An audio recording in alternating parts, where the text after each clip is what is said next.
Boa tarde. Primeiramente, eu gostaria de agradecer a oportunidade de estar aqui. Fomos convidados para falar de um trabalho de auditoria do Tribunal, feito na Política Nacional de Prevenção e Controle de Câncer. Para isso, eu convido o meu colega Hiroyuki Miki. Foi ele o coordenador do trabalho, ele que vai, na realidade, fazer a apresentação. E, ao término da apresentação dele, eu gostaria de fazer alguns comentários sobre o que foi dito aqui para trás. Obrigado. Boa tarde a todos. Meu nome é Miki. Eu vou falar sobre a auditoria operacional realizada pelo TCU para avaliar a implementação da Política Nacional para a Prevenção e Controle do Câncer quanto ao acesso a serviço de diagnóstico. Cabe ressaltar que, em 2011, o TCU fez uma auditoria focada no tratamento do câncer. Esse trabalho foca no diagnóstico da doença. O problema de auditoria foi criado para identificar as fragilidades na realização dos exames diagnósticos que dificultam o acesso dos pacientes ao tratamento do câncer. E aí, a questão de auditoria foi elaborada para responder a seguinte pergunta. O diagnóstico do câncer tem sido realizado em tempo oportuno? E, para isso, nós selecionamos os 8 tipos de cânceres mais prevalentes, que são o câncer de próstata, mama, colo do útero, traqueia, bronco e pulmão, cólon e reto, estômago, cavidade oral e tireoide. Com esses 8 tipos de cânceres, a gente conseguiu abarcar mais de 80% dos cânceres que incidem no Brasil. Bom, como a questão de auditoria foi investigada? Nós realizamos entrevista com gestores de regulação estadual e municipal, com pacientes com câncer. Foi feita a pesquisa eletrônica com as secretarias estaduais e municipais de saúde, diretores de CACOM, NACOM, associações de apoio a pacientes com câncer e médicos patologistas. Foi feita também uma análise de APACs, relativamente aos procedimentos de quimioterapia e radioterapia realizados no período de 2013 a 2018. Foi feita também uma análise dos dados do SISCAM, o Sistema do Ministério da Saúde, que integra os programas Siscolo e Sismama. Além disso, nós fizemos uma análise dos dados do SISREG, que é um software disponibilizado pelo Ministério da Saúde para gerenciamento do complexo regulatório referente ao mês de outubro de 2018, para análise das solicitações de consulta em fila de espera. Também fizemos a análise dos prontuários de pacientes e a análise do cumprimento dos parâmetros mínimos mensais exigidos na Portaria 140 de 2017, por parte dos CACONs e NACONs. E uma análise do cumprimento dos parâmetros de necessidade de especialistas e de realização de exames estabelecidos na Portaria 1631 de 2015, ou seja, a quantidade de médicos e a quantidade de realização de exames por UF por 100 mil habitantes. E, por fim, nós fizemos visitas em locos nos CACONs e NACONs, de 14 estados. Bom, o principal achado de auditoria foi que o diagnóstico do câncer não está sendo realizado em tempo para reduzir o grau de estadiamento elevado no início do tratamento da doença. Quais foram as evidências? Uma das evidências é que o diagnóstico de confirmação do câncer está sendo realizado em grau de estadiamento avançado, um alto percentual de pacientes com estadiamento nível 3 e 4. Então, nesse gráfico, a gente procurou demonstrar como é que está a situação do câncer no período de 2013 a 2017. Então, na linha em laranja, representa o grau de estadiamento 2, o grau de estadiamento 3, né? E em vermelho, o câncer em grau de estadiamento 4. Então, em 2013, os pacientes diagnosticados com câncer, grau de estadiamento 3 e 4, representava 53%. É isso? 53%. E em 2017 houve um incremento desse percentual. Passou de 53% para 56%. Ou seja, essa situação acaba se agravando em 2017.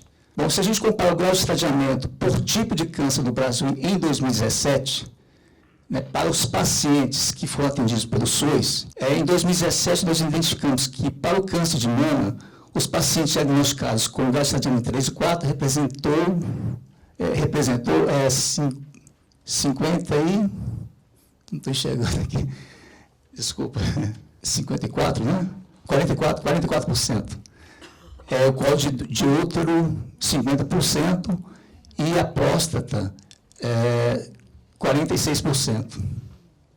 Os demais cânceres do colo e reto, estômago, cavidade oral, traqueia, bronco-pulmão, tireoide, esses cânceres tiveram uma taxa de incidência, nível 3 e 4, superior a 78%. Outra evidência é a demora para realizar a primeira consulta com o médico especialista, bem como para realizar o exame de diagnóstico, laudar o exame e, por fim, confirmar o diagnóstico de câncer com o médico especialista. Então, nessa figura, a gente procurou demonstrar o lapso de tempo decorrido para cada uma das etapas. Então, a gente identificou que existe uma demora para realizar a primeira consulta com o médico especialista, a partir do encaminhamento feito pelo médico generalista na atenção básica, que verificou os primeiros sintomas. Então, de acordo com os dados do CISREG, esse tempo é de 33 dias. Pela percepção dos pacientes, esse tempo é de 37 dias. E, de acordo com as informações da Associação de Apoio a Pacientes de Câncer, 52 dias. A gente identificou também uma demora entre o pedido e a realização de exames para diagnóstico de câncer pelo SUS. Ou seja, é o tempo que o paciente leva entre o pedido e a realização do exame. Pela percepção dos pacientes, esse tempo é de 23 dias. Pelos lados do CISREG, a gente levantou esse tempo em 50 dias. E com as informações, de acordo com as informações da Associação de Apoio a Pacientes com Câncer, 69 dias. Aqui a gente identificou um viés na resposta dos pacientes. Nas entrevistas que nós realizamos, nós identificamos que muitos pacientes não esperaram realizar o exame pelo SUS.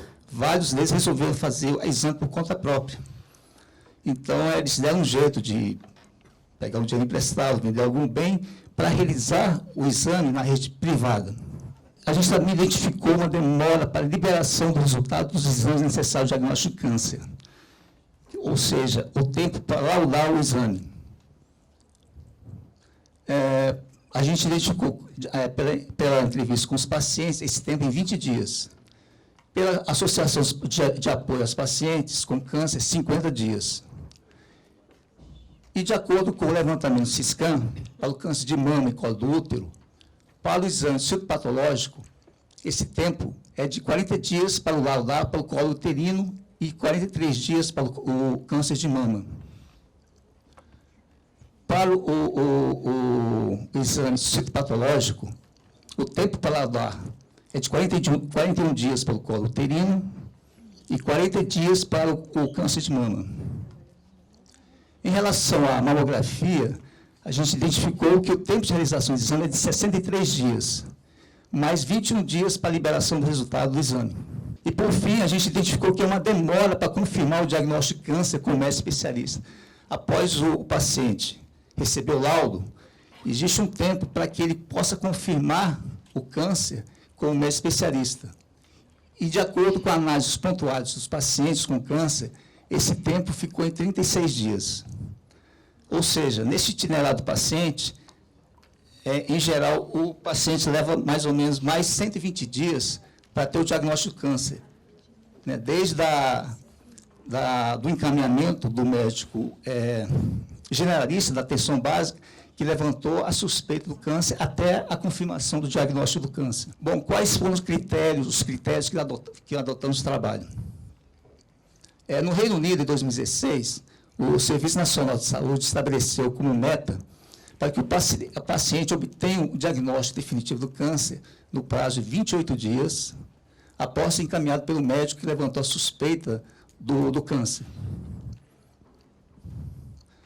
No período de 2000 a 2007, pacientes diagnosticados com câncer de mama com estadiamento 3 e 4, na Suécia, representou um percentual de 8,2%, Noruega, 8,7%, Reino Unido, 12,5%, Canadá, 17% e Dinamarca, 22,2%. Bom, e no período de 2004 a 2011, nos Estados Unidos, o percentual de mulheres diagnosticadas com câncer em grau 3 e 4 variou entre 11,5% entre mulheres japonesas e 21% em mulheres negras. É um percentual baixo se comparado com o índice encontrado no Brasil, que no Brasil nós encontramos o índice de 44% de mulheres diagnosticadas com câncer de mama, com grau de estadiamento 3 e 4.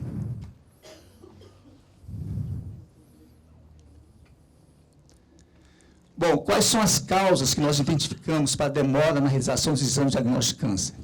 Uma das causas diz respeito a fragilidades na disponibilidade de exames para diagnóstico pelo SUS. Nós identificamos que a quantidade de exames realizados pelos CACONs e NACONs está abaixo da quantidade prevista na portaria 140. Então, esse gráfico mostra a média dos percentuais de atendimento aos parâmetros mensais estabelecidos na portaria 140, para os CACONs e NACONs. Então, com relação ao exame de ultrassonografia, os CACONs e NACONs estão realizando apenas 14% das metas estabelecidas na portaria. Em relação à endoscopia, somente 21%. Em relação à colonoscopia, 13%, e anatomia patológica, 22%. E pela percepção dos respondentes, alguns CACONs e NACONs não realizam todos os exames obrigatórios pela portaria 140. Então, pela resposta que nós obtivemos dos gestores CACONs e NACONs, 23% dos CACONs e NACONs não realizam biópsia de congelação. 18% não realizam endoscopia urológica, 9% não realizam mamografia, igualmente com relação à laparoscopia. 9% dos CACONs entrevistados não realizam esse exame. Também identificamos que a quantidade de exames realizados por UF em 2017 está abaixo dos parâmetros de necessidade estabelecidos pelo SUS, de acordo com a portaria 1631. Então, a média do percentual de atendimento ao quantitativo estabelecido na portaria 1631, por procedimento em 2017, está apresentado nessa figura. Então, com relação à biópsia de próstata guiada por ultrassom, só foi realizado 4% do que foi estabelecido na portaria, em 2017. Com relação à broncoscopia, 6%, videolaringoscopia, 22% e assim por diante. Alguns exames foram realizados acima do percentual previsto na portaria, como a ressonância magnética ceratúrcica, a tomografia ceratúrcica e ultrassom de próstata abdominal. A gente identificou que isso explica porque esses exames eles têm uma rentabilidade em relação ao valor pago na tabela SUS, e, por isso, os hospitais conseguem realizar mais exames do que previsto na portaria.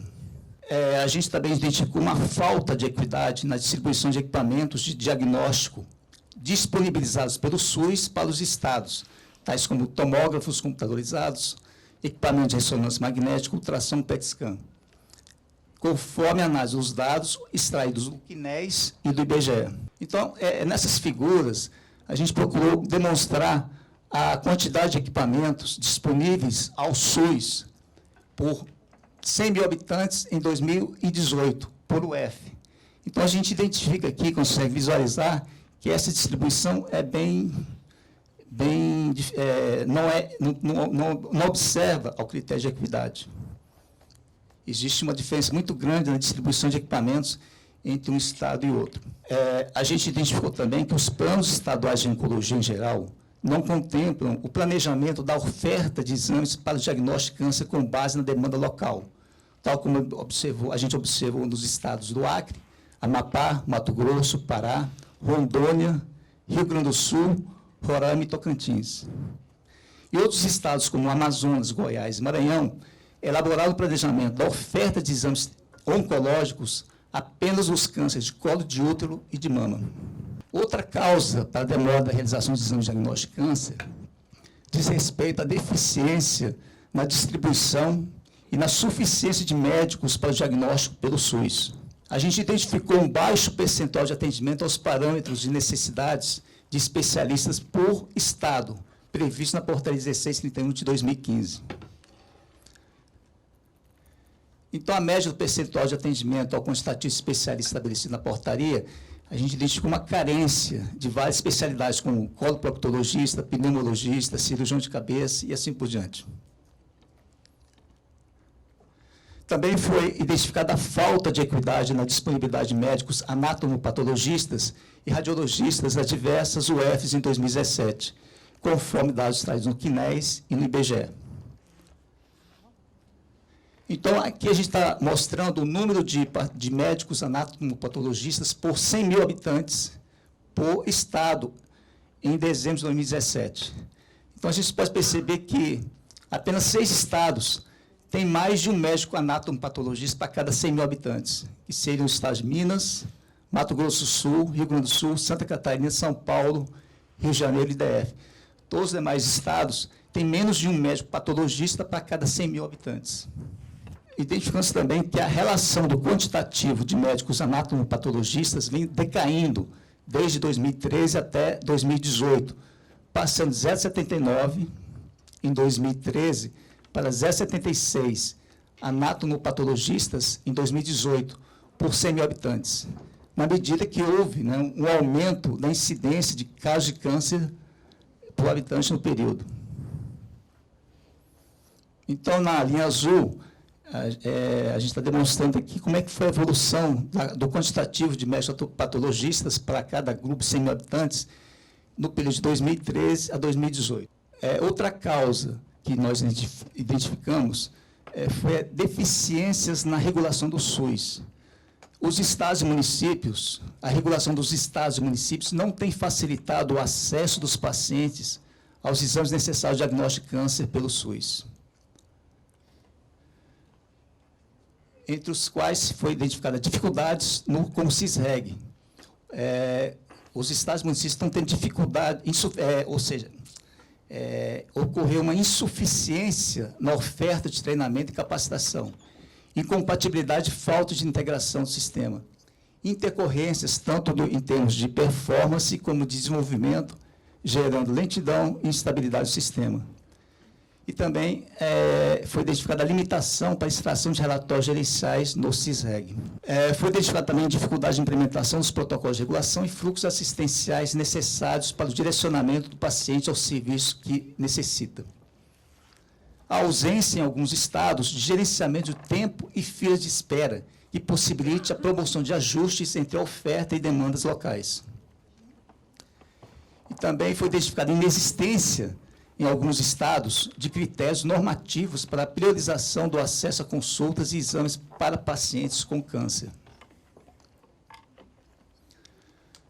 A quarta causa que nós identificamos foi a baixa atratividade dos prestadores de serviços que ofertam exames de diagnóstico e dificuldade de estruturação da rede assistencial devido à desatualização da tabela de remuneração do SUS.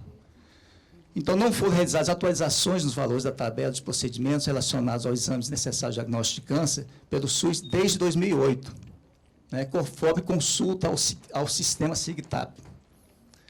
Então, nesse quadro, a gente procurou demonstrar que, à exceção da biópsia de próstata guiada ultrassom, todos os demais exames só foram atualizados em 2008. Né? E aqui a gente tem os preços de alguns exames pagos pelo SUS. A biópsia de próstata guiada, ultrassom, R$ 92,00. Broncoscopia, R$ 36,00. Videolaringoscopia, R$ 45,00. Endoscopia digestiva alta, R$ 48,00. E assim por diante. E, de acordo com a declaração do questionário que foi aplicado às secretarias estaduais e municipais de saúde, né, somente a metade dos municípios e estados entrevistados complementam a remuneração de algum dos procedimentos para exames necessários de diagnóstico de câncer realizados pelos CACONs ou NACONs ao valor estabelecido na tabela SUS. A outra metade não faz nenhuma contrapartida no pagamento dos exames de diagnóstico de câncer. A quinta causa que nós identificamos foi a impossibilidade de calcular e acompanhar o tempo para a realização do diagnóstico de câncer, em razão da ausência e inconsistência de dados no sistema de informação. Não há sistema de informação que viabilize um cálculo de tempo de realização dos exames de diagnóstico de câncer, exceto o Siscam, para os cânceres de mama e colo uterino, e o CISEG. Mas no Siscam, a gente viu que o sistema apresentou inconsistência de dados por falta de crítica de entrada de dados. Então, no dump dos dados que nós recebemos, foram analisados 43 milhões de registros, sendo que foram considerados consistentes apenas 22 milhões desses registros. Ou seja, foram considerados consistentes apenas 53% do total dos dados que nós recebemos. Bom, a partir desse trabalho, o tribunal apresentou algumas recomendações ao Ministério da Saúde para o desenvolvimento de um plano de ação com vistas a mitigar a intempestividade do diagnóstico de câncer, considerando, no mínimo, medidas relacionadas à estruturação de exames para diagnóstico com base no mapeamento de necessidades. A criação de centros regionais de diagnóstico, a utilização de laboratórios localizados em outros centros para análise de exames. A implementação de linhas de cuidado para cada tipo de câncer. O ajuste dos valores pagos pelo SUS para a realização de exames de diagnóstico. Modelo remuneratório do SUS de incentivos de pagamento de exames. Por exemplo, um estudo para se fazer o pagamento por pacote de linha de cuidado e não por procedimento isolado. É um programa para acompanhar o percurso diagnóstico de pacientes com suspeita de câncer. E estratégias para enfrentamento da carência de especialidades médicas. Uma elaboração de indicadores para monitorar a qualidade dos serviços de saúde e o aperfeiçoamento dos dados dos sistemas informatizados do SUS. Bom, a partir do trabalho que nós realizamos, a implementação das recomendações propostas, espera-se que o incremento na efetividade da política, de modo a reduzir o tempo de espera das etapas percorridas para o diagnóstico de câncer, uma redução do estadiamento da doença no momento da sua identificação, redução dos gastos públicos expendidos para necessidade de tratamentos mais caros, complexos e prolongados, uma redução de custos previdenciários por afastamento de trabalho, além de aumentar a chance de cura, qualidade de vida e sobrevida dos pacientes. Esse trabalho está deliberado na Acordo 1944/2019 do plenário TCU. Obrigado.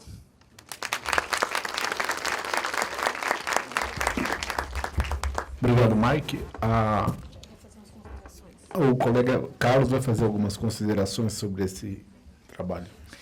Na verdade, eu vou fazer algumas considerações sobre o que foi comentado anteriormente aqui. Eu acho que é preciso a gente esclarecer algumas coisas.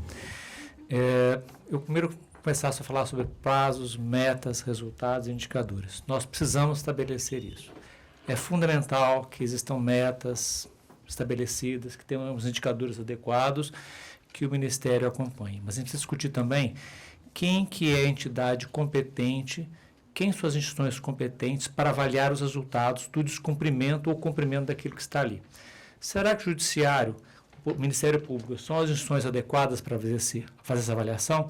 Será que o Ministério Público e o Poder Judiciário são as instituições competentes para fazer a alocação de recursos, para formular políticas públicas, enxergar o problema macro que nós temos que enfrentar e decidir quais políticas são as mais adequadas? Percebam a complexidade do problema, a quantidade de causas que nós temos que podem levar à resolução do problema. Esse não é um problema simples que se resolve com a decisão judicial, com o ato de vontade do Ministério Público. A resolução do problema passa necessariamente pela implementação de políticas públicas que têm que ser decididas por meio de um acordo entre o Poder Executivo e o Poder Legislativo. Percebam que o Tribunal de Contas da União também não tem legitimidade para tomar decisão de formulação de políticas públicas. Ele cobra que os poderes competentes, o Poder Executivo e o Poder Legislativo, façam. Nós precisamos estabelecer metas, precisamos estabelecer indicadores, o Poder Legislativo tem que cobrar o Poder Executivo, sim, mas não é por meio da criação de leis que criam direitos subjetivos para as pessoas. O resultado de criação de leis que criam direitos subjetivos para as pessoas é judicialização. Nós vivemos um sério problema de judicialização no país que distorce as políticas públicas, faz uma má alocação de recursos e gera um problema de equidade gravíssimo que nós vivenciamos hoje. Nós não temos hoje no Brasil um mecanismo legal, uma estrutura normativa que faça com que o poder legislativo regularmente avalie o resultado de políticas públicas. Precisamos criar isso. Em outros países existe isso. Nós podemos aproveitar a LDO, podemos criar nossos meios, precisamos encontrar os nossos meios de cobrar do Poder Executivo que ele entregue resultados. Mas não me parece que a solução que tem sido dada às vezes, por meio de lei que cria direitos subjetivos, seja a solução apropriada para o problema. Tá? É isso. Obrigado.